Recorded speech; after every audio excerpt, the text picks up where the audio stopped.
षंढ बोझई Bolero दुर्घटना 3 षंढ आहत। कथारे अच्छी रखे हरि तो मारे किए, जहाँ को दैव साहा तार किए बा कौन करिपरिबो। मात्र ए स्वार्थपर मनीष निज स्वार्थ हासिल पाई बिचरा पशुपक्षी मानक भी बलि पकेबा पछड़े पड़ती नहीं। एभली एक अमानवीय घटना देखा मिली सुकेंदा अंचल। बाहर देखिबारु बोलेरो गाड़ी भितर रही षंढ।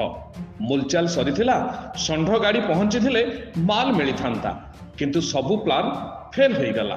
षंढ बोझई बोलेरोटी दुर्घटना घटिला। आउ आहत हेले गाड़ी भितर थिबा 3 षंढ। घटना स्थान बोलेरो ड्राइवर फेरार। षंढ को उद्धार कले दमकल बाहिनी। हाँ दर्शक बंधु, घटनाटी घटी सुकेंदा अंचल। सुकिंदा 53 नंबर जातीय राजपथ देवराज होटेल सामने ए षंढ बोझई बोलेरो दुर्घटना घटी बोलेरोटी ओलटी पड़ता। आउ बोलेरो भितर थिले 3 षंढ। तेबे सूचना अनुसार बोलेरोटी सुकिंदा मंगलपुर आड़ू आसुथिबा समय भारसाम्य हराई दुर्भाग्यवशतः बोलेरोटी देवराज होटेल सामने ओलटी पड़ता।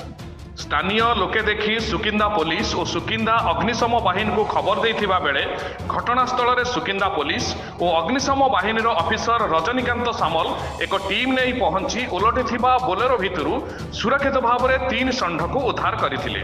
घटनास्थल बोलेरो ड्राइवर फेरार हो जाइथिबा बेले केउठू एई षंढ आसुथिला एवं केउठाकू जाउथिला ताहा तदंत जारी रखिछि सुकिंदा पुलिस। समय